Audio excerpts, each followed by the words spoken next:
पूरा देश एक साथ एक तरफ जब खड़ा है, फिर भी नरेंद्र मोदी ताल ठोक कर खड़े हैं कि हम कुछ नहीं करेंगे, जो करना है कर लो। यह तरीका नरेंद्र मोदी का जिस दिन से प्रधानमंत्री की कुर्सी पर बैठे हैं पहली बार, तब से है और आज तक है। लोगों को चिढ़ाते हैं, लोगों को अपमानित करते हैं, लोगों को बेइज्जत करते हैं, लोगों के धैर्य की परीक्षा लेते हैं। किसानों ने अपने धैर्य की परीक्षा लगभग 13 महीने तक दिया था, तब जाकर इनको माफी मांगने की याद आई।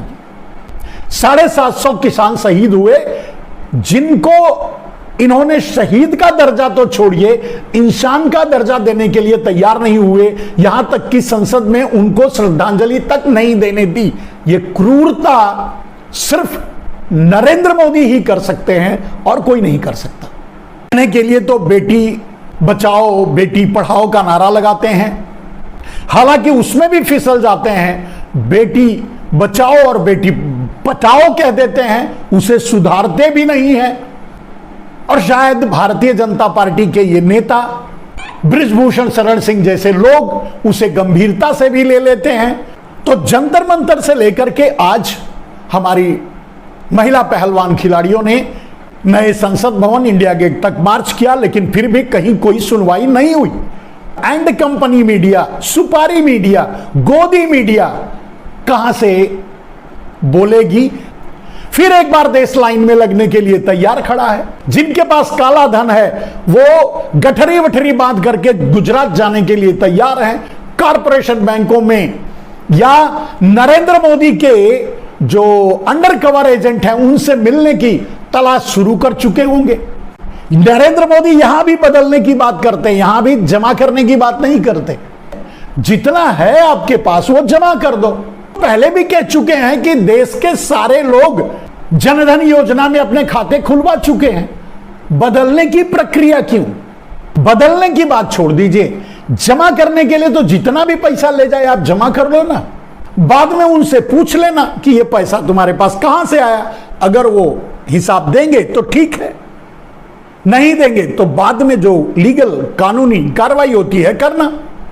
5 लाख करोड़ के घोटाले में 3 लाख करोड़ की हिस्सेदारी नरेंद्र मोदी ले चुके हैं। तो अब फिर से 3.5 लाख करोड़ जो करेंसी बाहर है 2000 के नोट के शक्ल में, उसमें से भी काले धन में फिर बंटवारा करेंगे। आज अगर 100-200 करोड़, 500 करोड़, 1000 करोड़ किसी के पास 2000 के नोट होंगे तो वो नरेंद्र मोदी का ही दिया होगा और नरेंद्र मोदी की हिस्सेदारी में दिया हुआ होगा। आधा लेकर के नरेंद्र मोदी जो दे रहे थे वाया गुजरात रूट, वही उनके पास होगा। नरेंद्र मोदी तो बैंकों को भी नहीं दिया था बांटने के लिए। 4000 रुपए एक आदमी को दे रहे थे, 300 आदमी को लाइन में खड़े करके मार डाला। तो फिर लोगों के पास पैसा पहुंचा कैसे? जिस समय लोग लाइन में खड़े होकर मर रहे थे, उसी समय गड्डी के गड्डी बाहर पकड़े भी जा रहे थे, वो भी इन्हीं के आदमियों के पास, इन्हीं के एजेंटों के पास, अंडर कवर एजेंटों के पास, भारतीय जनता पार्टी के लोगों के पास। अब इतनी साधारण सी बात तो देश को समझना चाहिए। तो ब्लैक टू व्हाइट मतलब 2000 का नोट लॉन्चिंग करना ही सबसे बड़ा घोटाला था। 4 लाख करोड़ जो करेंसी रिटर्न जानी थी बैंक में, वो 2 लाख करोड़ नरेंद्र मोदी ने 50-50 करके बाहर से बांट लिया। 2 लाख करोड़ वो मिला। फेक करेंसी जो 1 लाख करोड़ के रूप में थी वो बैंक में पहुंची नहीं, उसका भी प्रिंट करवा करके नरेंद्र मोदी ने रख लिया। अडानी अंबानी को पोषित करने लगे, सारा पैसा अडानी कांड में झोंक दिया। तो इतना खुला खेल फरक्काबाजी नरेंद्र मोदी कर रहे हैं भ्रष्टाचार की। महिलाओं पर अत्याचार का आप देख रहे हैं, उदाहरण आपके सामने है जंतर मंतर। भ्रष्टाचार का अत्याचार आप देख रहे हैं। आज नरेंद्र मोदी ने पूरे देश के सामने यह साबित किया है कि वो गुजरात के प्रधानमंत्री हैं। वो पूरे भारत को अपना देश मानते ही नहीं। 2000 का नोट लॉन्चिंग किया था, करने की जरूरत नहीं थी। एक लाइन का आदेश, सारे पैसे बैंक में जमा करवा दो, लोग जमा कर देते, कोई लाइन में लगा के नहीं मरता, सारे पैसे बैंक के पास आ गए होते। तो उससे पूछो तुम्हारे पास ये कहां से आया, इसका हिसाब दो। लेकिन नरेंद्र मोदी को तो ऐसा करना ही नहीं था, उनको करना था अंडरग्राउंड। और रोज इनके कारिंदे आ जाते थे, एक प्रेस कॉन्फ्रेंस जरूर करते थे और पूरे देश को डराते थे। आज नरेंद्र मोदी बता सकते हैं कि उसका मतलब क्या था। अगर लोग जमा कर देते तो उसमें नुकसान किसका होता, अगर वो हिसाब नहीं देते तो पैसे क्लेम नहीं कर पाते, उनका नुकसान होता, आपका क्या जाता। 3 लाख करोड़ का जो आपने घोटाला किया वो चला जाता, वो सरकार के पास आ जाता।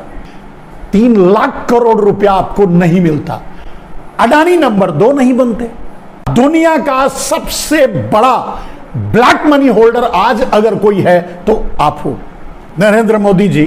पूरी विपक्ष को जो डड्डा कर रखा है ना, ईडी, सीबीआई, आईटी का, आपकी ही स्टाइल में अब आगे कांग्रेस भी चलाएगी अगर सत्ता में आई तो। फिर सोचो क्या होगा।